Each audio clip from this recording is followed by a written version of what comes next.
মৌ!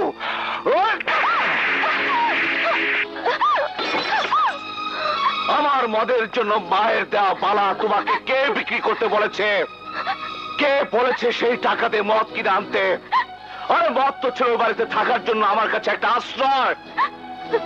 মদ ছিল আমার কোটিপতির জন্মদাতা মিস্টার আসিফের সামনে দাঁড়িয়ে তার চোখে চোখ রেখে কথা বলার সার্টিফিকেট, যার প্রয়োজন এখন আর আমার নেই। তুমি ভাবলে কি করে তোমার মায়ের বালা বিক্রি করা টাকা দিয়ে আমি মদ খাবো?